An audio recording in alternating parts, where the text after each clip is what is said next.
Welcome viewers. मैं आपका host Jitendra Kalra. आपका बहुत बहुत स्वागत है व्यूअर्स। हाल ही में एक बहुत ही अद्भुत घटना हुई। एक तरफ किसानों के साथ बातचीत चल रही थी, उसी रात पंजाब पुलिस की मदद से किसानों के तंबू वंबू सब उठा दिए गए, जो तकरीबन 1.5 साल से जिन्होंने रास्ता रोका हुआ था हरियाणा पंजाब बॉर्डर का। शंभू बॉर्डर पूरा जाम किया हुआ था और अचानक से सब ताबड़तोड़ कार्रवाई हुई और सब कुछ तहस नहस। लेकिन कोई विरोध नहीं हुआ। ऐसा क्यों हुआ? दूसरा, मोदी साहब ने कितना कुछ इन किसानों के लिए किया, फार्म्स लॉ भी वापस ले लिए गए, लेकिन कोई असर नहीं दिखाई दिया, कुछ नहीं। इन्होंने फिर एजिटेशन किया 2021 में। तो 26 जनवरी में के दौरान आपने देखा ही होगा इन किसानों का तांडव। तो अचानक से कार्रवाई हुई अभी और ये मामला भी शांत सा हो गया। ऐसा क्यों? इसके पीछे कौन लोग थे? इस विषय को समझाने के लिए हमारे साथ मौजूद हैं जाने माने विश्लेषक RSN सिंह। सर, आपका बहुत बहुत स्वागत है। नमस्कार। आपके दर्शकों को भी मेरा नमस्कार, प्रणाम। सर, ये किसान आंदोलन था क्या? ये मेरे को तो लगता है प्रायोजित था, जो नजर ही आ रहा है। और अचानक से ये एकदम से शांत भी हो गया, कोई विरोध नहीं, कुछ नहीं। ऐसा क्यों सर? आपने बिल्कुल सही कहा कि उस समय तमाम कोशिशें की गई। मोदी साहब ने कई दौर उनसे वार्ताएं की। तोमर साहब एग्रीकल्चर मिनिस्टर थे, उन्होंने की। जो वर्तमान एग्रीकल्चर मिनिस्टर हैं शिवराज सिंह चौहान साहब, उन्होंने बहुत सारी पहल की। और हम किसी को समझ में ये बात नहीं आ रही थी कि ये क्या है ये।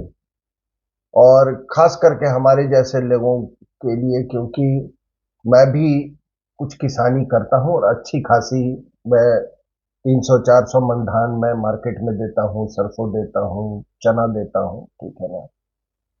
तो हम ये इकोनॉमिक्स हम जानते हैं इसका, एग्रीकल्चर का। तो हमारे यहाँ जिस राज्य से मैं आता हूँ, बिहार से, वहां पर तो कोई इसका वो नहीं था, इसका असर तो देखने को मिला न। इनके साथ लोग थे, लेकिन कुछ चंद लोगों ने इसको दिल्ली को ठप रखा है, और जो अपने आप को अन्नदाता कहते हैं। और इनकी शक्लें देखो तो ये अन्नदाता, ये कोई दाता नहीं दिखते। बिल्कुल सही बात है ठीक है ना। सर। और वहां पर आपने देखा कि तरह तरह के ड्रग्स का भी सेवन हो रहा है। उसके बाद वहीं पर वो लखविंदर सिंह को काट काट के मारा भी जा रहा है, ठीक है ना। जैसे तालिबान भी वैसा नहीं करता है।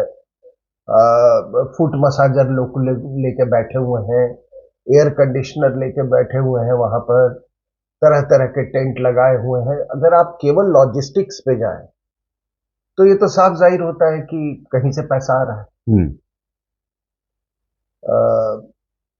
क्या वो पैसा बंद हो गया? लग तो ऐसे ही रहा है सर। हाँ। एक कारण ये हो सकता है। दूसरा मेरा अपना ये है कि अगर आप इसकी पूरी इसका विश्लेषण करने जाते तो आपको थोड़ा केजरीवाल के पृष्ठभूमि पर जाना पड़ेगा कि केजरीवाल का कितना बड़ा रोल रहा है इसमें। और यूएस डीप स्टेट का डिसमेंटल होना और केजरीवाल का इलेक्शन में हारना, ये दोनों चीजों के कारण ही मेरी अपनी राय में इन लोगों को मजबूर कर दिया यहां से उठने के लिए। उधर कनाडा में भी तो चेंज हुआ है मामला। वो तो उस पर मैं आ रहा हूं, लेकिन मैं जब डीप स्टेट का मैं बात कर रहा हूं तो पूरी इंटरनेशनल इन्वायरमेंट, उस डीप स्टेट में कनाडा भी शामिल था, ठीक है ना। तो दोनों में कोऑर्डिनेशन थी उस बाइडेन एडमिनिस्ट्रेशन और ये ट्रूडो एडमिनिस्ट्रेशन के बीच में। फाइव आइज इंटेलिजेंस का हिस्सा थे। कुछ यूरोपियन कंट्रीज भी इनके साथ थी। आपको मालूम है यूके वगैरह में ये किस तरीके से एक हथियार के रूप में खालिस्तानियों को इस्तेमाल करते हैं, और इनका तो कोई मतलब, इन खालिस्तानियों को कोई हथियार बना सकता, ये किसी भी मतलब किसी के हाथों ये बिकने के लिए तैयार है। और आज भी जब यहां से ये उठ के गए हैं तो इनको कोई ना कोई खरीदने में लगा हुआ होगा और ये बोली लगा रहे होंगे। कोई दीन ईमान और नहीं था। आपने देखा होगा कि जब वो उस समय एक बड़ा वीडियो वायरल हुआ था, जब दूसरी बार इन्होंने दिल्ली की तरफ कूच करने की कोशिश की थी, जब खट्टर ने इनके पिछवाड़े में अच्छी वो पिटाई की थी। पिटाई करवाई, तो उस समय वो कह रहा था कि वो आप हैगल कर रहे थे कि नहीं नहीं, आपने इतने पैसे बोले थे, आप इतने ही पैसे दे रहे हो, ऐसे पैसे बांटे जा रहे हैं। हम्म। तो थोड़ा सा मैं पृष्ठभूमि पे इसके जाना चाहूंगा। तो आप देखिए कि केजरीवाल जो है वो दो वेक्टर लेके शुरू में चला, जवान और किसान। अपने पहले इलेक्शन में तो चर्च था ही इसके साथ। हम्म। वो अरब स्प्रिंग का एक हिस्सा था जो कि वो वहाँ इजिप्ट और अरब से चला और यहाँ लाया गया, फिर ये एजिटेशन। अन्ना को बिठाया गया। हम्म। और अन्ना को ऐसा नहीं कि उसको मालूम नहीं, लेकिन वो भी क्या कहे, वो किस चीज का भूखा था मुझे नहीं मालूम है। बट वही अरब स्प्रिंग के दौरान ये आया, और फिर वो जो महिला थी श्रीमितली, उसको क्लिंटन एंड गैंग ने यहाँ भेजा, फिर उसने केजरीवाल को पहले तो इन्होंने, और हमारे यहाँ की विदेशी महिला भी उसमें शामिल थी, क्योंकि विदेशी महिला ने एक स्कैम के बाद दूसरे स्कैम हम्म। वो किया था, तो इसको बिठा दिया ये अन्ना हजारे, और इसको यहाँ पर खुद एक महीने के लिए विदेश चली गई। आजकल विदेश नहीं जाती है, हम्म। आजकल अपना इलाज यहीं हो जाता है, ठीक है। नहीं, स्टार पार्टियों में जाती है ना। नहीं, यहाँ पर अभी है ना कि मोदी साहब ने आत्मनिर्भर भारत का जो अ, वो स्लोगन दिया है ना, तो अब चिकित्सा वो आत्म के लिए अब आत्मनिर्भर है भारत के अंदर में, तो अब जाना बंद कर दिया। वो समय वो अलग वो था, ठीक है ना। वो सरदार जी वाला माहौल था। हम्म। सरदार जी तो वर्ल्ड बैंक के थे ना। तो तो इसीलिए। वो भारत आत्मनिर्भर नहीं था, अब आत्मनिर्भर चिकित्सा विदेशी महिला यही भारत में ही करवा रही है। हाँ, तो पहले वो सब वो जाना बंद हो गया, ठीक है। तो चलिए, उनके स्लोगन का, उनके वो एजेंडा या प्रोग्राम का है, इंडिजिनाइजेशन का असर तो हुआ है, हम्म। मतलब एनीवे। तो उसने फिर ये, आपको याद होगा कि जब अरब स्प्रिंग की बात, तो यहाँ पर केजरीवाल को बिठाया गया, तो इसका चर्च कनेक्शन तो आपको मालूम हम्म। है। ये तेरेसा के साथ काम करता था, अ, विदेशी महिला के साथ ये काम कर चुका था। पहली बार चुनाव के पहले आपको याद होगा कैसे इसने बड़े कैलिब्रेटेड तरीके से यहाँ दिल्ली के चर्चेस पर इसने हमला हमला करवाया करवाया। था। तो ये सारा प्रेशर, लेकिन इसके दो वेक्टर्स थे, जवान और किसान। कि अगर आप बाद में हुडा साहब ने इसमें पहलवान भी जोड़ दिया था बाद में। तो ये जवान और किसान, ये इसको लगा कि ये इसके इस इससे उत्पन्न किया जाए ऐसी अव्यवस्था लोगों में, सरकार के प्रति, या सरकार के प्रति इतनी घृणा पैदा कर दो, इतना अविश्वास पैदा कर दो कि उसके जरिए मोदी साहब को हटा ये सकें। किया जा सके। क्योंकि इसने इलेक्टोरल रूट तो देख रखा था 2013 में, सॉरी 2014 में, ये जब मोदी साहब के खिलाफ जब लड़ने गया था बनारस बनारस में, में। ठीक है। तो वो नहीं हुआ, तो फिर इसने जवान और किसान का ये, तो याद रखिएगा वो साल था 2015। 2015 में ये रामलीला मैदान पे, जंतर मंतर पे इसका वो हो रहा था, धरना प्रदर्शन। और इसने एक व्यक्ति, गजेंद्र सिंह, उसको इसके लोगों ने तैयार किया कि सिंबोलिज्म के लिए तू पेड़ पे चढ़ जा और लटक जा पेड़ से, मरने नहीं देंगे तेरे को। और वो चढ़ गया बेचारा, और तमाम आप देख रहे हैं वो हम्म। मतलब एक तरह का मजाक का भी कुछ लोगों ने माहौल बना रखा था। ये नीचे बैठा हुआ था, वो वाकई में लटक गया, इसको किसी ने नहीं बचाया, वो इसके योजना का हिस्सा था। तो ये एक तरह से एक बहुत ही, क्या मैं आपको बोलूं, मर्डरस प्रवृत्ति का आदमी है ये। इसकी आंखें देखिए थोड़ी, देखना ध्यान से, ठीक है। तो गजेंद्र सिंह लड़, लेकिन हमारे देशवासियों को और हमारे मीडिया कर्मी को अभी भी उसमें, अभी भी उस समय भी सहानुभूति थी, अभी भी कई लोगों को क्या है एजेंडा है उसका, सहानुभूति है उसके लिए। तो गजेंद्र सिंह फार्मर को ये, और उसी के कुछ महीने बाद क्या होता है कि एक हरियाणा में एक रामकृष्ण ग्रेवाल नाम का एक्स फौजी है, टेरिटोरियल आर्मी में कहता है, उसको लोगों ने जैसे गजेंद्र सिंह को यहां किया ना, वैसे ही उसको सेटअप किया कि तू जहर खा ले, और हम कहेंगे ओआरओपी के कारण इसने जहर खा लिया, क्योंकि ओआरओपी इसको पूरा नहीं मिला। तो इसलिए इसने वो कर ली, खुदकुशी कर ली। अब उसने जहर खा लिया, वो वाकई में मर गया। तो उन दिनों की मैं आपको एक बात बता रहा हूं, पता नहीं, कुछ ऐसा होता है कि आ, मुझे ऐसा लगता है कि जो ऊपर वाला है ना, कोई किसी मकसद के लिए हम सबको भेजता है। और मेरी जो ताल्लुकात जो होती है, या मेरे कुछ ऐसे अनुभव होते हैं कि वो शायद मेरे को एक दिशा दिखाते हैं। तो मुझे याद है, देखिए किस तरीके से ये किया जा रहा है, कैसे जवान और किसान और ये सब। एक बार क्या हुआ कि छठ का समय था, और मेरी बहन रहती थी वहां पर नोएडा में, ठीक है ना, सेक्टर 36 में। तो ऑब्जर्वर रिसर्च फाउंडेशन, जिसके लिए मैंने 2 किताबें लिखी थी, एशियन हाँ स्टडीज ना, एंड वो तो वहां पर एक सेमिनार था। तो मैं कहा कि थोड़ा सेमिनार से होके आता हूं, तो मैंने मेट्रो पकड़ लिया बोटेनिकल गार्डन्स। तो मैं जब वहां से चला, तो एक कंपार्टमेंट में लोग खड़े थे, एक व्यक्ति बैठा हुआ था, और अचानक भीड़ थोड़ी छट गई 2-3 स्टेशन के बाद।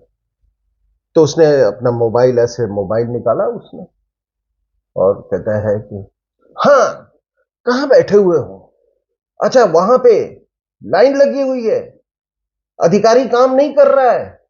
ओह अच्छा, अरे क्या करें, ये देश तो खत्म है। हैं? अच्छा, पैसे मांग रहे होंगे। ये सरकार के नीचे तो सब सब कुछ, मतलब जो भी व्यवस्था थी सर, सब गड़बड़ है, ये है वो है, पूरा कह रहा था वो। फिर उसने कहा कि ये देखो, हमारे यहां किसानों की भी यही हालत है, जवानों की भी यही हालत है, किसान जो है वो सुसाइड कर रहे हैं। और फिर उसने कहा कि, फिर उसको ऑडियंस मिल गई, लोग सुनने लगे, उनको सुनाने लगा वो। कहता है कि ये सियाचिन में हमारे जवानों के पास कपड़े नहीं है, हमारे जवानों के पास खाना नहीं है, ऐसी बातें कर रहा था। तो मैं खड़ा था, मैंने कहा कि आप किसकी बात कर रहे हो? आप, उनको सब कुछ मिलता है, कोई कमी नहीं है, आप कैसे कह सकते हैं? अरे वहां जा, मेरे मुझे कह रहा है कि आप जाके वहां देखो तो है, 2 घंटे में आपकी लाश आ जाएगी वहां पे वापस, आपको क्या एहसास है? तब मुझे गुस्सा आ गया, मैंने कहा सुन, मैं ना सियाचिन में अपनी सेवाएं दे चुका हूं, और वो भी वहां पर हाईएस्ट पोस्ट पे, भीम पोस्ट पे, वो भी शुरुआती दिनों में 20,000 फीट पे। अब इससे, इसके पास कोई जवाब नहीं था। स्क्रिप्ट उसकी अनबैलेंस हो एंड गई। Then I sometimes think that why I was there. अब अगला स्टेशन पे जैसे ही गाड़ी रुकी, वो भागा वहां से। एनीवे, जब वो उतर गया तो फिर सभी लोग मेरे को कि सर आपने बहुत अच्छा किया, आपने आंखें खोल दी, इतना बड़ा। तो ये क्या कर रहे थे लोग, ये नैरेटिव बदलने के लिए कुछ इन्फ्लुएंस सीकर्स ये पैदा कर रहे थे, ठीक है। तो उसके बाद से ये, और एक और घटना हुई, मैं यहाँ साउथ ब्लॉक में एक बार मैं गया तो अ, मैं जब आर्मी हेडक्वार्टर में पोस्टेड था उस समय से मेरा बैंक अकाउंट वही है, ठीक है, 95 से now it is almost 30 years, ठीक है। तो बैंक में गया तो वो मैनेजर साहिबा थी, तो उनके यहाँ बैठा हुआ था मैं, नहीं मैं अंदर गया तो एक व्यक्ति थे पहले से, तो उन्होंने वही वो हर स्टाफ के पास जाए और पूरा ये देखो ये क्या देश है, ये है वो है, ये कर दिया वो कर दिया है, ये कुछ भी नहीं है, ये देखो एक नंबर के करप्ट लोग हैं। ये यार उन दिनों उसकी बात चल रही, सॉरी वो क्या था वो जो इलेक्शन फंडिंग का, अरे है? नहीं नहीं नहीं, इलेक्शन फंडिंग का वो जो कॉर्पोरेट इलेक्शन क्या था उसको बोलते, मैं एक minute, erectile bond. Erectile bond. तो ये है, इन्होंने इलेक्ट्रल बॉन्ड में इतने पैसे कमाए, तो मेजर नहीं रह गया वो, और वो रिटायर्ड कोमोडोर रैंक आदमी, ठीक है। मैं बोला ये जो आप बेहुदी हरकत कर रहे हो ना, ये आप सबवर्ट कर रहे हो स्टाफ को, यहाँ पे आप देश के प्रति भड़का रहे हो इनको। मैंने कहा कि तो आपको अगर इतनी अगर आपको तकलीफ है तो आप जाइए कोर्ट में जाइए। तो बोला हाँ मैं गया हूं इलेक्ट्रल बॉन्ड के उसमें। तो एनीवे, जो ये मैं दो उदाहरण इसलिए दे रहा हूं कि किस तरीके से ये लोग प्लान करते थे कि ये नेगेटिव नैरेटिव को क्रिएट किया जाए, और खास करके उन लोगों को सबवर्ट करो, जवान्स को, कि एक तबका वो हो जाए और इधर से किसान को किसान करो, वाला हो उधर जाए। ही है। तो उसने गजेंद्र सिंह और रामकृष्ण ग्रेवाल का आपको मैंने उदाहरण दिया है, ठीक है। उसके बाद से क्या होता है कि आप आ जाइए 2014 में। तो 2014 में इसने क्या किया, बिल्कुल जिस तरह आज वो फार्मर एजिटेशन हुआ था, उन्होंने क्या किया, लाल किले पे असॉल्ट किया, भारत के झंडे को उन्होंने डिसेक्रेट करने की कोशिश की। 2021 की बात है सर, नहीं नहीं, जब फार्मर से नहीं किया। सॉरी नहीं, मैं वही कह रहा हूं, मैं बात बगै ये जो फार्मर 2021 की बात कर रहा हूं मैं, ये सारा कुछ हुआ, हम गद्दी से हटा देंगे जी, ये कर देंगे। तो ऐसा ही तो 2014 में इसने भी किया था केजरीवाल ने, हाँ, 26 जनवरी पे। ठीक है ना। हाँ ठीक ये है। मुख्यमंत्री था, हाँ, इसको जगह कोई और दी गई थी, ये विज्ञान उस पे रेलवे भवन पे बैठ गया। हाँ ये जंतर मंतर दिया गया हाँ। था, वहां से छोड़ के ये यहाँ पे आया, रेल भवन के पास। फिर इसने ऐलान किया कि मैं ये रिपब्लिक में नहीं बिलीव करता, मैं ये रिपब्लिक डे परेड में नहीं बिलीव करता, मैं रिपब्लिक डे सेलिब्रेशंस में नहीं विश्वास करता, ये सब ढोंग है, ये है, इत्यादि इत्यादि इत्यादि। फिर इंपॉर्टेंटली उसने कहा कि मैं लोगों को आह्वान दे रहा हूं, यहां इतने 10 लाख की भीड़ हो जाएगी और ये, और मैं हम लोग तय करेंगे कि हमको कहां बैठना है, राजपाट कौन चलाएगा। ये सब हुआ। बाकी आप तो जानते हैं कि फिर प्रणब मुखर्जी का इसमें क्या रोल रहा और किस तरह से उन्होंने, लेकिन इसका उद्देश्य जो था, यानी इसका लक्ष्य ऑब्जेक्टिव जो था, वो था कि यूक्रेन के तर्ज पे ये पूरा नॉर्थ ब्लॉक, साउथ ब्लॉक और राष्ट्रपति भवन पे कब्जा कर लेना। वो सफल नहीं हो सका। और जब 2021 में ये किसान आंदोलन होता है, तो ये क्या बोला है, ये टिकैत ने कहा कि हमसे गलती हो गई, हमको सीधे पार्लियामेंट पे हमला बोल देना चाहिए। तो आप देख रहे हो दोनों का पैरेलल। अब इन दोनों में एक चीज तो कॉमन है, जो ये किसान आंदोलन है इसको फैसिलिटेट किसने करवाया, केजरीवाल ने।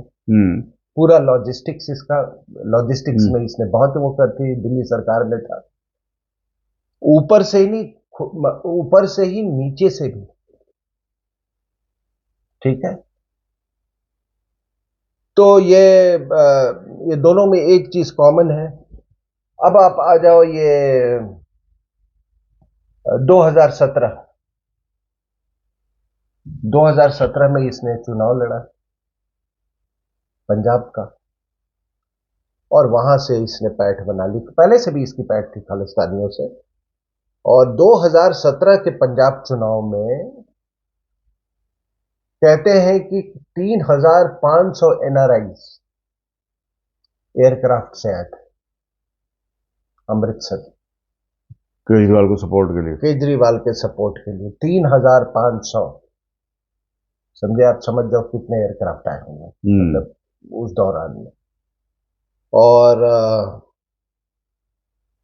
ये पूरा इसको ये था, खालिस्तानियों का सपोर्ट था, और ये जीत भी रहा था उस चुनाव में। रातों रात आरएसएस ने और बीजेपी ने कहा कि राष्ट्र के खातिर हमको ये चुनाव, हम हार भी जाए तो कोई बात नहीं। उन्होंने अमरिंदर सिंह से बातचीत की और सारे अपने वोट जो है उसको ट्रांसफर करवा दिए उसमें। 2017 में कांग्रेस की सरकार बनी थी। हाँ, 2017, और इस तरह से अमरिंदर सिंह सीएम को जिताया गया कि भाई राष्ट्र को बचाना है। तो ये इतना बड़ा राष्ट्र देशद्रोही है ये, ठीक है। अब होता क्या है कि ये उसके बाद से जब ये हो गया तो फिर अगला इसका अगला मूव इसका शाहीन बाग। शाहीन बाग में फिर क्या होता है, पूरा लॉजिस्टिक्स इसका था। PFI, popular front of India को इसने एक तरह से एक रास्ता दे दिया था यहां दिल्ली तक आने का, और दुनिया के मतलब भारत विरोधी जितनी ताकतें हो सकती हैं उन सबको यहां बिठा लिया। मैं कभी कभी जितेंद्र जी सोचता हूं कि वो जो ये प्रोटेस्ट शुरू हुआ ये बुर्के वाली महिलाओं के साथ, ये बुर्के वाली महिलाएं भारत के खिलाफ नारे लगा रहे थे।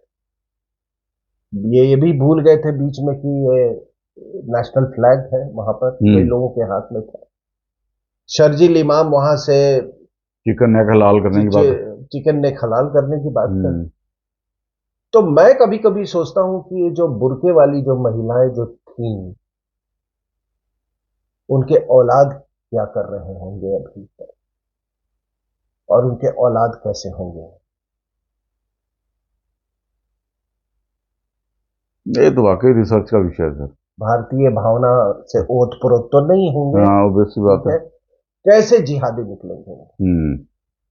तो ये एक उसने, तो ये दिसंबर 2019 में ये शाहीन बाग हुआ, वहां भी ये बहुत सक्रिय, मैंने कहा पूरा लॉजिस्टिक्स इसका दिया गया था, साइकोलॉजिकल सपोर्ट था पूरा इसका। जो दिल्ली में जो ये जिहादी कॉन्स्टिट्यूएंसी जो है वो सब इसके तो सारे वो अनुयायी थे। ये बाटला हाउस वाला जो इलाका है और सब, क्योंकि इसने तो बाटला हाउस एनकाउंटर को झूठा कहा था, और विदेशी महिला के तो आंसू आज तक नहीं रुके हैं, ठीक है ना। तो ये शाहीन बाग हुआ। शाहीन बाग के होने के बाद मतलब तुरंत अगले महीने विदिन अ मंथ दिल्ली में राइट्स हुए थे। दिल्ली राइट्स में इसके आदमी थे कि नहीं थे? बिल्कुल। ताहिर हुसैन इसके मंत्री थे कि नहीं थे? इसके एमएलए थे कि नहीं थे? वो जो अपने आईबी ऑफिशियल की जो हत्या हुई थी, अंकित शर्मा नाम था ना उसका, उसमें इसके लोग शामिल थे कि नहीं? तो ये शाहीन बाग का इसने फिर एक्सपेरिमेंट ट्राई किया। उद्देश्य और बड़ा होगा। जब ये नहीं हुआ तो फिर अच्छा, यहां खालिस्तानियों को भी फिर ये ले आया। पूरा जो लंगर जो था वहां पे वो यही चला रहे थे। और मुझे याद है कि जब ये शाहीन बाग हो रहा था उन्हीं दिनों भारत सरकार ने विशेष विमान भेजकर हमारे सिख भाइयों को वहां से लाए थे अफगानिस्तान अफगानिस्तान से। जो आपकी याद होगा कि हरदीप पुरी साहब अपने वो गुरु ग्रंथ साहब जी को मतलब बड़ी आदर के साथ वो लेके आए थे। ये उसी समय हो रहा था। और इसके खालिस्तानी लोग वहां लंगर बांट रहे थे, वो पूरा मतलब उसका लॉजिस्टिक्स देखा होगा। ओआरओपी एजिटेशन में भी जो ये बैठे हुए थे ना, उनका भी खाना लंगर से आता था। आप समझ रहे हो? एनीवे, तो ये हुआ। फिर 2021 में हुआ। फिर कहा गया अब क्या करें। ये देखिए, ये सब दिल्ली पर वो था, दिल्ली पर चोट, दिल्ली पर चोट, कब्जा करो इसको, कब्जा करो। 2021 में, जनवरी 2021 में, वही 2014 वाला सीन आप याद करो, ये 2021। फिर लाल किले पे जो बवाल काटा था हमला, एक तरह का हमला, जो ट्रैक्टर लेके जिस तरह से घुसे थे और वो जो कलाबाजियां ट्रैक्टर से। और ये ना, पता नहीं ये ट्रैक्टर ट्रैक्टर गेम क्या होता है, ये पंजाब में मुझे आज तक समझ में नहीं आया। हम लोग भी खेती करते हैं और ट्रैक्टर का इकोनॉमिक्स बहुत अच्छी तरह से समझते हैं, ठीक है ना। अगर आपके पास 5-7 एकड़ कम से कम जमीन नहीं है, तो ये ट्रैक्टर का कोई इकोनॉमिक्स वर्कआउट नहीं करता है, अनलेस आप कोई बिजनेस पर्पस के लिए ही यूज कर रहे हैं। तो ये ट्रैक्टर ट्रैक्टर गेम, और ये जितने बैठे हुए थे ना वहां पे, कोई किसान नहीं, कोई 1 एकड़ वाला, कोई 2 एकड़ वाला, इनसे पूछ लो इनका एवरेज होल्डिंग क्या है, ठीक है ना। तो ये सारे थे। तो इन्होंने चलो ट्रैक्टर ट्रैक्टर, फिर ट्रैक्टर को इन्होंने उसमें कन्वर्ट कर दिया, जो वो आर्मर प्लेटिंग डाल के, वो प्लेटिंग डाल के है इस तरह का। और इनका यही था कि एक बस गोली चल जाए और फिर तो हम दिल्ली पर कब्जा कर लेंगे।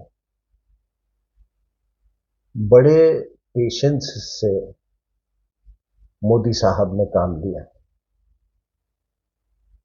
फार्म लॉज वापस किए, और उन्होंने कहा कि मैं तो ये राष्ट्र हित में लिया था और राष्ट्र हित में मैं इसको वापस करता हूं।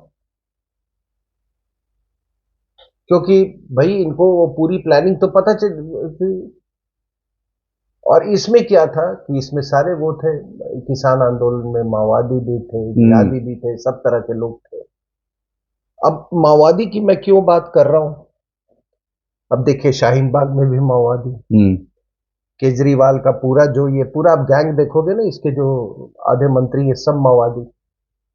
आप सबकी पृष्ठभूमि पढ़ लेना, कोई आयशा का पहले मेंबर रह चुका है, कोई कम्युनिस्ट पार्टी का रह चुका है, सारे माओवादी।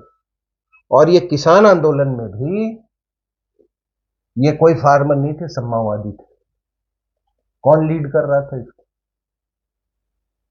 इसको लीड कर रहा था संयुक्त किसान मोर्चा, ठीक है, और किसान मजदूर मोर्चा। संयुक्त किसान मोर्चा कोई किसानों का ये एक फर्जी ऑर्गेनाइजेशन है। इसका एक जो लीडर जो था ये पूरे एजिटेशन में, जो कि उसका नाम था दर्शन पाल। दर्शन पाल को अभी पिछले साल जनवरी, पिछले साल 2024 जनवरी में इसको सीपीआईएम यानी माओइस्ट, जो माओइस्ट हैं, उन्होंने इसको पार्टी से निकाल दिया। ये बैंड ऑर्गेनाइजेशन, और इसका नाम है कॉमरेड जोसेफ, ठीक है, इसको कॉमरेड जोसेफ के नाम से बुलाते हैं। और दूसरा है एक और कॉमरेड संजीत, जिसको एक्चुअल नाम है अर्जुन प्रसाद सिंह, उसको भी पार्टी से निष्कासित किया। तो ये सारे माओवादी थे, ठीक है ना। और यही संयुक्त किसान मोर्चा जो था, जिसने 5 जनवरी 2022 को, जब यहां ये सफल नहीं हो सके, तो प्राइम मिनिस्टर मोदी को फिरोजपुर में मारने की कोशिश असैसिनेट, की। हाँ जी, हाँ जी, बिल्कुल। और बिल्कुल, अगर आप इससे एक आर्मी के टैक्टिक्स के नजरिए से देखें, तो वो एक परफेक्ट एम्बुश साइट था। ब्रिज थी, दो ही तरफ से रास्ता था, दुश्मन के आर्टिलरी रेंज पे था। उस समय भी अगर 5 मिनट अगर निर्णय लेने में देरी होती तो किसी प्रकार का विलंब होता, तो मोदी साहब का बचना मुश्किल था। उन्होंने सेंस कर लिया और वो वहां से लौट गए। नहीं तो इन्होंने उनको मारने की पूरी, पाकिस्तान के मदद से मारने की पूरी तैयारी कर ली थी। और इसीलिए जब वो फिरोजपुर से निकले, तो उनके साथ कोई ऐसा बड़ा ऑफिशियल नहीं था पंजाब सरकार का।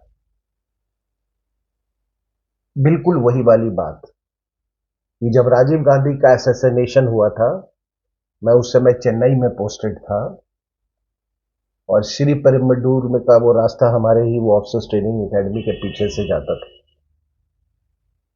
तो जब वो उनकी हत्या हुई, तो आप देखोगे एक कांग्रेसी, सीनियर कांग्रेस लीडर नहीं था। सीनियर जूनियर कुछ नहीं है, अच्छा। कुछ नहीं है। जयंती नटराजन जो थी वहां की लोकल, वो थी पॉलिटिशियन थी, एमपी थी, वो भी तो ही थी। भाई, विदेशी महिला चलती है तो 5 चमचे चलते हैं ना। हम्म। ठीक है ना, वो झुका हुआ वो भी चलता था, वो आजकल वो भी वो सब चलते हैं। ये जब ये आपका उसका विदेशी महिला का पुत्र जो है, वो जब चलता है तो 10 आदमी देखते हैं ना, बिल्कुल। चमचे चलते हैं। ऐसा क्या हुआ कि राहुल गांधी, ये राजीव राजीव गांधी गांधी। के साथ कोई नहीं था? हम्म।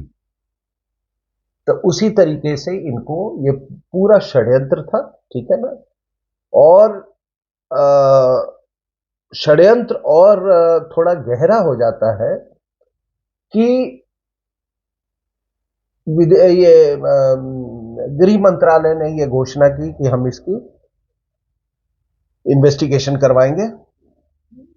इसके पहले कि वो कार्यान्वित होता, कोर्ट ने कुछ। कोर्ट ने सुओ मोटो ले लिया हाँ। कि नहीं, आप नहीं करवाएंगे, ये ना हम करवाएंगे इसको। क्यों भाई? देश में इतनी सारी चीजें, लॉ एंड ऑर्डर के सिचुएशन होते हैं, इंटरनल सिक्योरिटी के होते हैं, आप उसमें तो नहीं करते, इसमें आपकी क्यों रुचि थी? किसको बचाने की कोशिश की जा रही थी? और जब इसका रिपोर्ट आया उनके द्वारा गठित वो जो इन्वेस्टिगेशन टीम की, तो उन्होंने सिर्फ एक पुअर एसएसपी पर ब्लेम डाल के, और जो लार्जर जो कॉन्स्पिरेसी था, उसको ढक दिया, छुपा उसको दिया। उसको ढक दिया। अब है क्या कि उसी दौरान आपने देखा होगा फार्मर, ये सॉरी, उसमें एजुकेशन में जो शुरुआत में भी मैंने कहा कि वो लखविंदर सिंह था, जो एक दलित सिख था, उसको किस तरह से निहंग्स ने उसको ये करके उस उनको उनको काटा था। पीसेस पीसेस पीस में हाँ। काटा था। तो वहां से आप देखो कि जब इतना कुछ हुआ, तो फिर अ, इन्होंने उसके बाद दोबारा इन्होंने कोशिश की पिछले साल हम्म। फिर से आने की। अब हुआ क्या कि आपको मालूम है कि खट्टर साहब ने, और कितनी तैयारी, हम्म। वो तरह तरह के इन्होंने वो बनाए हुए थे, पता नहीं वो इम्प्रोवाइजेशन, ट्रैक्टर्स को फिर से इम्प्रोवाइज करके, ये जेसीबी में इन्होंने अलग अलग वो लगाए हुए थे, मतलब कि हम किसी तरह का हमको ऑब्स्टेकल हो, हम उसको ओवरकम कर सकते। कितना पैसा खर्चा हुआ होगा उसमें, बिल्कुल सर। कितना पैसा। हम्म। अब इस बार खट्टर साहब वॉज वाइजर, इन्होंने इनकी सुताई की अच्छी तरीके से। जब इनके पिछवाड़े में सुताई हुई तो वो वहां से रुक गए वहीं पे। लेकिन सबसे बड़ी बात क्या है कि आ, ये सवाल तो मन में जरूर उठता है कि आखिर इतने महीनों से, ये 2 साल से, ये क्यों फिर भी अपना प्रेजेंस ये बनाए रखे शंभू बॉर्डर पे। हाँ, हम बिल्कुल। ये सवाल हाँ, उठता है ना लोगों के मन में। तो वो पब्लिक सपोर्ट तो था ही नहीं इनको। नहीं, वो इसलिए बैठे हुए थे वहां पे कि उसको, जैसे हम लोग कहते हैं ना, हमारे मिलिट्री पार्लेंस में, टैक्टिकल पार्लेंस में एक चीज होता है फर्म बेस। फर्म बेस है कि आप कहीं हमला करते हैं तो एक फर्म बेस से आप करते हैं कि वो एरिया आपका सिक्योर्ड है। अगर कोई मान लीजिए वहां से ये होता है तो आप, यू कैन फॉल बैक और फिर दूसरे अप्रोच से आप कर सकते हो, या अपना जो प्लान है उसमें तब्दील, लेकिन कोई फर्म बेस होना चाहिए, ठीक है ना। तो इन लोगों ने कहा कि बड़े मुश्किल से केजरीवाल के मदद से और कई लोगों के मदद से हमने ये फर्म बेस बनाया हुआ है। मालूम है ना, ये बार बार वहां का दौरा करता था, हम्म। ठीक है ना। तो वो फर्म बेस, तो कहा कि जब तक ये बेस रहेगा, कल को इसको हमको कल को मोबिलाइजेशन करना है, हमको फिर जैसे दिल्ली के तरफ मार्च करना है हमको, तो ये मोमेंटम जो है उसके लिए, ये बहुत मोमेंटम को सस्टेन करने के लिए ये फर्म बेस का रहना जरूरी है। और इनको विश्वास था कि फिर हालात थोड़े इनकी फेवर में होंगे तो। प्रतिकूल होंगे, हाँ।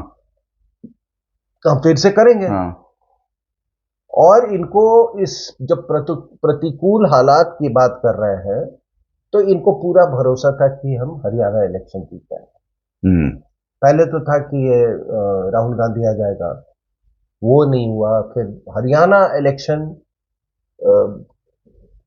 का इनको बहुत बेसब्री से इनका इंतजार था, बहुत भरोसा था कि एक बार हरियाणा अगर आ गया हमारे हाथ में तो फिर हमारा तो रास्ता दिल्ली को, क्लियर है। हाँ, दिल्ली को उखाड़ ही फिर हाँ, देंगे। हाँ, फिर पंजाब हमारा, हम्म। हरियाणा हमारा, दिल्ली हमारी, हम्म। दिल्ली को तो उखाड़ के फेंकेंगे फिर। ठीक है ना। तो हाँ। ये इनका ये था। अब हुआ क्या कि पहला इनको सेटबैक लगा, हरियाणा से। हरियाणा के इलेक्शन हार गए। हम्म। और दूसरा इनका जो सेटबैक लगा वो था अभी हम्म। फिलहाल में ट्रंप, ट्रंप का की जीत, ट्रंप का प्रेसिडेंट बनना, यूएस डीप स्टेट का डिसमेंटल होना। हम्म। पैसा तो वहीं से आता था, हम्म। ठीक है ना। अब पैसा इनको कहां से आएगा? तो ट्रंप के आने से इनकी नानी मर गई है, ठीक है ना। हम्म। जैसे हमारे यहां मोदी साहब के आने के बाद से चंडीगढ़ लॉबी जो है ना, उसमें भी यही तत्व है, उनकी नानी मर गई है।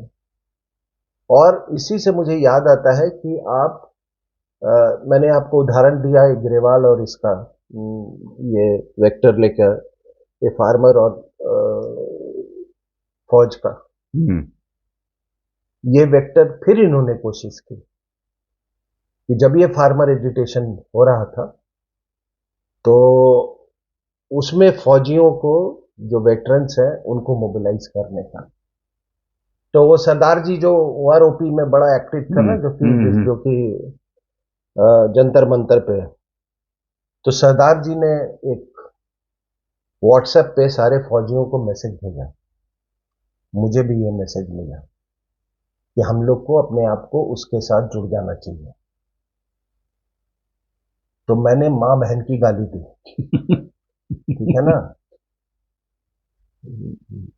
चाहे जो भी हो, जो देशद्रोह करेगा वो सुनेगा। सही बात है, बिल्कुल। और एक आपकी जो पूरी चंडीगढ़, देखो क्या है कि ना, ये इस लॉबी में, एक जिस जो चंडीगढ़ लॉबी में हमारे क्या है कि आजकल एक ये जो सर्विसमैन है जिसको वेटरन्स आज कहते हैं, ये भी अमेरिकन टर्म है, ये वेटरन्स जो है, एनीवे। तो इसमें आजकल बड़े सारे ग्रुप चल रहे हैं, कहीं कोर्स ग्रुप है तो कहीं एकेडमी ग्रुप है, तो कहीं पर बटालियन का ग्रुप है, तो कहीं रेजिमेंट ग्रुप है, तरह तरह के ग्रुप। तो अब होता है कि इन ग्रुप्स में good evening, good morning, happy birthday, happy marriage anniversary के अलावा भी कई बार दे ड्रिफ्ट ऑन डिफरेंट, जाहिर सी बात, स्वाभाविक। तो लोगों की जो सोच है और प्रोक्लिविटीज है वो समझ में आ जाती है। तो एक बड़ा तबका है हमारे यहाँ, मतलब चंडीगढ़ लॉबी जिसको बोलिए, चंडीगढ़ इकोसिस्टम के ये लोग हैं। ये जब से मोदी साहब आए ना, पता नहीं इनकी नानी मर गई। क्यों नानी मरी है इसका भी कारण है, लेकिन उसमें मैं नहीं जाऊंगा, ठीक है ना। इनकी नानी मर गई है। और आपको तो याद है वो फार्मर एजिटेशन में एक डिफेंस मैगजीन इंडिया में निकलती थी, मैं भी जुड़ा हुआ था उससे और आप भी जुड़े हुए थे। उसका एडिटर भी, वो भी यहां से चला गया, चंडीगढ़ लॉबी का ही वो हिस्सा। उसका उसको भी लग रहा था कि मेरी नानी मर गई है फार्मर एजुटेशन में। कैन यू इमेजिन कि ये सब सपोर्ट कर रहे थे, मतलब मिडिल मैन का सपोर्ट कर रहे थे, ठीक है। तो ये जो पूरा अभी जो यूएस एड का जो इसने जो क्रैकडाउन किया है उस पर ये उसके कारण ये असर हुआ है। जॉर्ज सोरस जो इसके इन सब के नाना जो थे, ठीक है ना, बैकबोन असली। हाँ, तो नानी तो पहले ही मर गई थी, अब नाना की भी तबीयत बिल्कुल खास्ता कर दी है ट्रंप ने, ठीक है ना। तो अब नाना जी की तबीयत खराब हो गई, मतलब ये हो गई है, तो अब पैसा आ नहीं रहा है, ठीक है। और बाहर से जो आईएसआई का सपोर्ट था पाकिस्तान की, तो आपको मालूम है कि क्या हालत हो गई है। उससे बीएलए नहीं समझ रही, बीएलए यार, उसका पूरा एक हाँ। हाफ जो हमने बनाया था ना, पाकिस्तान फॉल्ट लाइन जो हमने लिखा था, याद है ना, हमने हाँ जी। ऐसे एक लाइन बनाई थी बीचों बीच, वो हिस्सा तो इनके हाथ से गया, ठीक है। वो खलिस्तान क्या करेंगे, अरे पहले खुद को तो संभाल लें, हाँ, बलूचिस्तान संभाल लें, उधर उधर एनडब्ल्यूएफ उधर संभाल लें। हाँ, वो हिस्सा पर अभी अभी वो पीओके भी आने वाला है हमारे अंदर। हाँ, तो वो that is also on the verge of split, ठीक है ना। और इसके अलावा माओवादी जो है उनको ऐसी मार पड़ी है कि वो बिल्कुल अपनी आखिरी सांसें ले रहे हैं। हाँ, वो तो अमित शाह जी ने कहा है। They are gasping for oxygen. तो ये दिस मोर्चा एंड दैट मोर्चा एंड संयुक्त मोर्चा, तो इन सब के कारण इनके पास कोई विकल्प नहीं था, पैसा नहीं है, क्या खाएंगे यहां बैठ के। सही बात है। अच्छा, ये इतने, मैं बोला ना कि इतने बड़े फार्मर भी नहीं है ये। तुम्हारे पास 10 एकड़ भी जमीन हो, मान लो 20 एकड़ भी हो, तो भी तुम नहीं सस्टेन कर सकते। वो आलीशान टेंट बना रखे थे सर, एसी पेसी पता नहीं क्या क्या, वो भी कर। हाँ। तो ये यहां से गए। अब क्या था कि आ, कुछ इंटरनेशनल जो इन्वायरमेंट जो था उस समय, मतलब ट्रूडो भी अपनी बुलंदी पे था, हाँ, बाइडेन एडमिनिस्ट्रेशन के नीचे, वो तो आपको मालूम है, ओबामा क्लिंटन ये चला रहे थे, वो अपनी बुलंदी पे था, जिहादी अपने बुलंदी में थे, जॉर्ज सोरस अपनी बुलंदी पर था, ठीक है ना। हमारे जो इनसे जुड़े हुए मीडिया जो है वो बुलंदी पे थे, हाँ? तो अब वो सब का सब जो है, there has been a drastic change in that जो इन्वायरमेंट जो है, जिसको जियो पॉलिटिकल इन्वायरमेंट अब कहेंगे। और अभी क्या है जो जियो पॉलिटिकल अभी जो सिनेरियो है उसकी सच्चाई है, मतलब वो किस, मतलब इस बदलाव का कारण क्या है। पहला तो मैंने आपको बताया ट्रंप, दूसरा आपको रशिया यूक्रेन वॉर। यूरोप से इनको जो बड़ा वो होता था ना कि 80 उठे जाएंगे, पेरिस विच जाएंगे, यूरोप खुद में ही वो उलझा हुआ है। वो डंकी रूप, मंकी रूप, सब हाँ। मंकी रूप, वो हम्म। सब खत्म हो गया इनका, ठीक है ना। उसका भी झटका लगा है, ठीक है ना। तीसरा क्या है, यूरोप आपको बताए, यूरोप की जो हालात है। चौथा, ये जो आर्टिक, जो ये एक बहुत बड़ा इसकी इसकी इंपॉर्टेंस कई लोग नहीं समझ रहे, जो ये नया रूट खोल रहा है आर्टिक के, it is changing the entire global जो मैरीटाइम वो है, मैरीटाइम थिंकिंग जो है, कॉन्फ़िगरेशंस है, ठीक है। मतलब इसी से आप सोचिए कि अ, अगर मैप नहीं, ग्लोब देखें आप, तो अगर आप ग्लोब में देखेंगे कि चाइना अगर इस रूट से जाता है अमेरिका, ठीक है ना, वेस्टर्न कोस्ट में, तो कितना मतलब उसको समय लगेगा। और अगर वो ब्लडी वॉस्टॉक और ये होके, if it reaches eastern coast hmm. Of America, तो वो उसके 1/4 टाइम में पहुंच जाएगा। और ऐसे भी ग्लोब का जो आप देखोगे तो भाई सरकमफरेंस पे से ब्रॉडेस्ट होता है, हम्म। Distances are big. आप जैसे जैसे जाते हो ऊपर में तो फिर डिस्टेंस शॉर्ट होते हैं। हम्म। तो ये एक बहुत बड़ा ये है, तभी ये ग्रीनलैंड लेने की इस पर तो चर्चा हो चुकी है, बात कर रहा है ये। So I call it the arctic shift. दूसरा क्या है, ये नॉर्थ कोरियन नॉर्थ कोरिया ने जो ट्रुप्स कंट्रीब्यूट किए हैं रशिया को, उसके कारण रशिया भी एक इंडो पैसिफिक में प्लेयर हो गया, हम्म। हम्म। ठीक है ना। तो ये सारे जो एक रिलेटिव जो इंपॉर्टेंस है चीजों का, वो बिल्कुल वो उसका रिकॉन्फ़िगरेशन हो रहा है, तो इसका भी असर है। क्या था कि ये ना, जब देखिए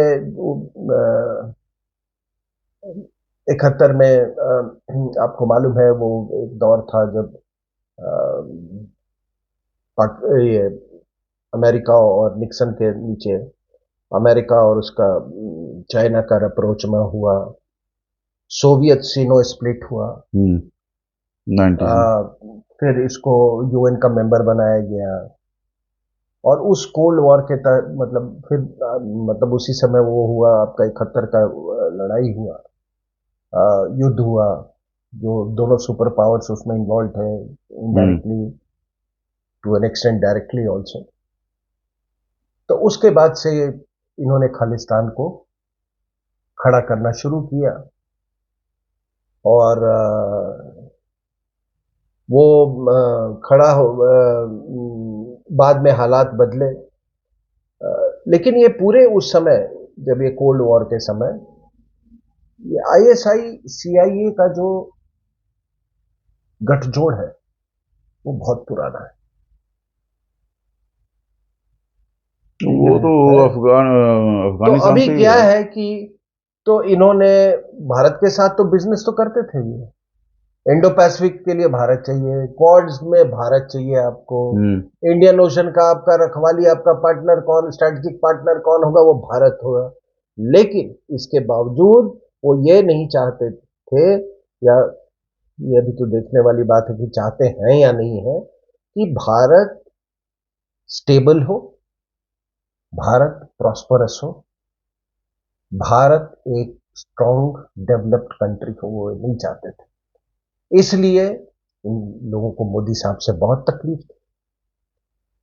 हम्म। जिन लोगों के बच्चे बाहर पढ़ते हैं, ये चंडीगढ़ लॉबी पूरा इनके बच्चे, हाँ, आपने देखा ना, अभी को दो चार को पैक करके वहां से भेजा है, कहा है कि तुम पढ़ने आए थे कि हम्म। तुम हमास के लिए यहाँ पर वो झंडा उठाने आए थे यहाँ पर, हम्म। उनको वापस भेजा है, तो एक मैसेज गया है। तो उनको उनको भी सपोर्ट, मतलब ये था, उनको भी मोदी के आने से बहुत तकलीफ है। देखिए ऐसा है, मैं इस तरह से देखता हूँ कि एक तो आप अपने बच्चों को, एक बच्चा ये कहे कि देखो मैं बहुत यहाँ तक एक लेवल तक मैं रिसर्च किया हूँ किसी साइंस के सब्जेक्ट में, हम्म। या टेक्नोलॉजी में, और मैं चाहता हूँ और भी कुछ सीखूं, मैं ये मान सकता हूँ कि वो टेक्नोलॉजी और साइंस एंड टेक्नोलॉजी है। लेकिन अब भारत का इतिहास, भारत का सोशियोलॉजी की है, तो इसका मतलब कि ना ना आप ना तुमको देश के प्रेम है और ना उस माँ बाप को प्रेम है देश से जो कि तुमको भेजा है। हम्म। ठीक है, तो ये है। अब आप देखो अ, इसका क्या क्या इसका रेमिफिकेशंस हुआ है, ये पूरा किसान आंदोलन का क्या रेमिफिकेशंस हुआ है। यहीं से अमृतपाल सिंह निकला, हम्म। यानी कि यहीं से वारिस दे पंजाब ये हुआ। वारिस पंजाब दे, हाँ, हाँ जी। वारिस पंजाब दे ये हुआ। हम्म। और आपको तो मालूम है कि खालिस्तान मूवमेंट जो है वो बुलबुल बरार, लेफ्टिनेंट जनरल बरार, जिनको बुलबुल बरार कहते हैं, वो शायद ही was in his late 80s और 2012 में वो लंदन में गए। इन खालिस्तानियों ने, उसमें दो लड़के थे, एक महिला थी, हम्म। इनको चाकू से इनको हमला किया, मारने की कोशिश की। वो पुराना फौजी, वो उस बुजुर्ग आदमी ने, मतलब उनको आई, उनको घायल हुए, लेकिन उन्होंने कहा कि अगर मैं नहीं अपने आप को बचाता तो मैं तो मारा जाता।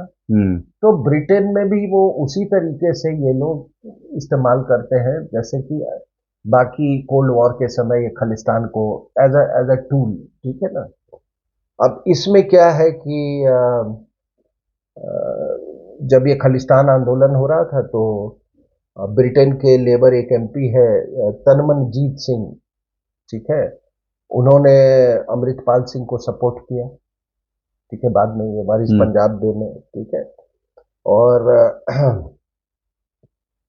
दूसरा आपने ये देखा होगा कि एक हरमन सिंह कपूर है, जो कि उन्होंने मतलब उनमें इतना साहस आया कि उन्होंने खालिस्तानियों को पुरजोर अपोज किया। लेकिन उनका कहना है कि जो ऋषि सुनक है वो प्रधानमंत्री था उस समय, कहता वो भी इनके से इनको हथियार के रूप में इस्तेमाल करना चाहता है। दैट इज वॉट नाम से हरमन सिंह कपूर ने कहा। तो मेरा कहने का तात्पर्य क्या है कि आप देखिए कि इसके रेमिफिकेशंस कहाँ कहाँ है, खालिस्तान के और खालिस्तान आंदोलन के। ठीक है। आपने देखा कि किस तरीके से कैनेडियन एक एमपी था रमनदीप सिंह बरार, वो यहाँ था खालिस्तान आंदोलन में। किसान। किसान आंदोलन और खालिस्तान आंदोलन भी उसको कहना गलत नहीं होगा, वो यहाँ था। इनका एक वो जो है वो न्यू डेमोक्रेटिक पार्टी का जगमीत सिंह धालीवाल, जो कि ये आपके इसका बहुत बड़ा मतलब सपोर्टर था। सपोर्टर क्या, उसका सपोर्ट क्रिटिकल था ये ट्रूडो का। ठीक है, ट्रूडो गवर्नमेंट का। इसके पास 12-13 एमपीज हैं। ठीक है ना। और सब मतलब वो खालिस्तानी उसका एजेंडा है पूरा। तो वो इनको सपोर्ट कर रहा था। अब होता क्या है कि उसी के कुछ महीनों बाद वहां पे 2700 truckers went on A strike in Canada, और उसको तोड़वाया गया जब स्ट्राइक को इमरजेंसी डिक्लेयर की गई। यहां तो ये आजादी और डेमोक्रेसी की बात कर रहे थे, तब ये जो धालीवाल जो है उसने उसका सपोर्ट किया और कहा कि किसी का ये राइट नहीं है कि वो अपने कंट्री को रैंसम पर रखे। Same fellow. तो यार क्या तुम यहाँ पे रखे बैठे थे पिछले 1.5-2 साल से, तो रोड जाम करके। तो आपने देखा किस तरीके से वहां पे ब्रिटेन में इंडियन हाई कमीशन पर इन लोगों ने हम्म। हमला किया, किस तरीके से जो हमारा नेशनल फ्लैग है उसको हम्म। डेसिक्रेट किया। अ, तो मैं ये तो इतना ही मैं वार्न कर सकता हूं इनको कि सुनो, ये ना, ये अगर अपने बाप के नहीं हुए तो ये तुम्हारे भी नहीं होंगे। बिल्कुल। ठीक है, बस इंतजार करो। वो क्या है, बकिंगम पैलेस से ये, वो भी वहां से भी तुम्हारे झंडे का क्या हर्ष करेंगे, कोई नहीं जानता। ठीक है, बस समय का इंतजार हम्म। करो। ठीक है। और चाहे ये भी हो, चाहे ये कनाडा में जो लोग हैं, क्या इनका लॉयल्टी है? ठीक है। दूसरी बात मुझे आज तक नहीं समझ नहीं ये दूसरी बात मुझे नहीं समझ में आती कि ये जो लोग यहाँ से डंकी रूट, मंकी रूट, ये रूट वो रूट लेके जाते हैं, अरे तुम्हारे पास इतना समय कहाँ से मिलता है यार कि तुम सब जगह टी शर्ट पहन के चले जाते हो यार? कुछ टी शर्ट ऐसे लिखा हुआ, कुछ झंडे लेके, कुछ ये करके। तुम तो अपना पेट पालने गए थे वहां पे। हम्म इसका मतलब तुमको मुफतखोरी का तो कहीं से पेट तुम्हारा पल रहा हम्म है। तो वहां पर तो न्यूयॉर्क में बड़े हाई रेट्स हैं। एक प्रोफेशन है वहां पर झंडा लेके खड़े हो जाने का, ठीक है ना, बैनर पोस्टर, ठीक है। तो अमेरिका में भी आपने देखा इसी दौरान जो ये था, अब देखो ये खालिस्तान आंदोलन में ये जो फार्मर एजिटेशन से जुड़ा हुआ है उसका रिवेबरेशन सैन फ्रांसिस्को में अटैक हुआ, हम्म। ठीक है। और जो वो पन्नू की आपने स्टेटमेंट वो की, ठीक है। और इसी से मुझे याद आता है कि जब ये मोदी साहब के लाइफ पे अटेम्प्ट हुआ था फिरोजपुर पे, और जब वो चीज सुनवाई के लिए आई थी यहाँ पे अ, जिस दिन कोर्ट में, तो जिस तरीके से यकूब मेनन का वो टाइम में सारे लॉयर्स और जजेस को आए थे ना थ्रेटनिंग मैसेजेस, उस तरह से वो मैसेजेस भी आए थे यहाँ पे। और वो अमेरिका की एक फर्म जो है उसके उसका मदद लिया था इन्होंने, अच्छा। ठीक है ना। So this is how you know ये जो आपका रेमिफिकेशन है इसका जो है किसान आंदोलन का। और इसी दौरान आपने देखा ये सब देखना, जो ऑस्ट्रेलिया में मंदिरों पर हमला, स्वामी नारायण मंदिर, हम्म वो शिव विष्णु मंदिर, कृष्णा टेम्पल, ये सब, ये मंदिरों का हमला, ये सब देन है, यहीं से उत्पन्न हुआ ये जो आपका सो कॉल्ड किसान आंदोलन। किसान आंदोलन है, ठीक है। और इन्हीं कारणों से तो सर क्रेडिबिलिटी खत्म और हुई और इनकी, लोगों और का और विश्वास नहीं और रहा। वॉरिस पंजाब दे, मतलब आपको मालूम है हम्म यहीं से वो दीप सिद्धू था, दीप सिद्धू गया तो इसको अमृतपाल सिंह को बनाया हम्म गया, ठीक है। और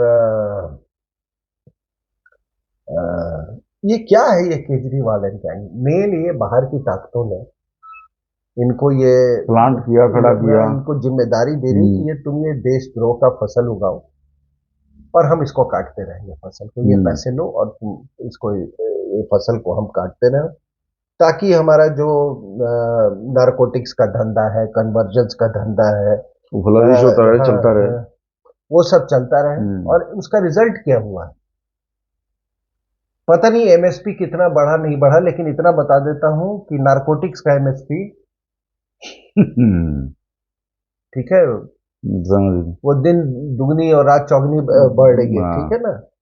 और आप अगर मुझे आखिरी में पूछे कि भाई आपका नहीं विश्लेषण क्या है, हाँ इसके पहले एक और जहन में एक बात आती है कि इतनी आसानी से उठ के चले गए, इतनी मिन्नतें की लोगों ने इनसे, इतना ज्यादा इनको इज्जत दिया गया, ठीक है ना। शुरुआत में इज्जत थी, तो बाद में इतना लोग बहुत फेड अप हो गए थे। हाँ। सरकार ने इनको इज्जत दी हम्म और आप उठ के चले गए। और तो कंगना रनावत ने क्या गलत बोला था? हम्म सही बात है, बिल्कुल सर। हम्म आज आप कह रहे हो कि देश का वो क्या है वो मार लेना, वो कह रही है कि अ, इसका आर्थिक असर हो रहा था, एडवर्स इकोनॉमिक इम्पैक्ट, बड़ा देर से आपको बात समझ में है। तो कंगना रनावत ने क्या बोला था, और वो भी प्लान था। वो महिला जिसने इस पर हाथ उठाया हम्म था, वो महिला, अगर उसको कोई सवा शेर कल को मिल जाए तो, हम्म ठीक है, कि फर्जी किसान, तो ये फर्जी किसान नहीं है तो और कौन है? सही बात है। ठीक है। तो क्या है सर कि देखिए पंजाब नैतिक रूप से और आध्यात्मिक रूप से पंजाब खंडहर हो चुका है, और इसको खंडहर बनाने में अरविंद केजरीवाल का बहुत बड़ा हाथ है। अब ये खंडहर है तो इसके पीसेस जो हैं, ये पत्थर जो हैं उसके खंडहर के, जो मर्जी चुन के ले जाए। चर्च भी उसको चुन रहा है, नारकोटिक्स इंडस्ट्री भी उसको चुन रहा है, जिहादी भी चुन रहे हैं, खालिस्तानी भी चुन रहे हैं, सभी चुन रहे हैं। तो ये पंजाब की हालत है, बहुत दयनीय, बहुत दयनीय हालत है। और मुझे एहसास है, क्योंकि मैंने पंजाब में काफी मतलब मैंने अपनी सेवाएं दी है, फौज में था मैं, right from the time of blue star. ठीक है। दूसरा क्या है कि अब ये भी सवाल उठता है कि आगे क्या होगा। आगे मेरी जो मेरा विश्लेषण है कि केजरीवाल पंजाब से ऑपरेट करेगा, क्योंकि दिल्ली में वो बड़ा वल्नरेबल फील करेगा, क्योंकि ये जो आपने शीश महल और ये और कई चीजें इसके उभर के आएंगी, अभी तो सीएजी के और रिपोर्ट्स आएंगे, तो ये वहां पर अभी ही विल पुट हिज वो अपना बेस वहीं रखेगा। ठीक है, पंजाब में। और एक और कारण है कि भाई उसने उसने तो वो तो चुनाव हारा है ना, दिल्ली में उसके एजेंडा को सेटबैक लगा है, थोड़ा सेटबैक लगा है।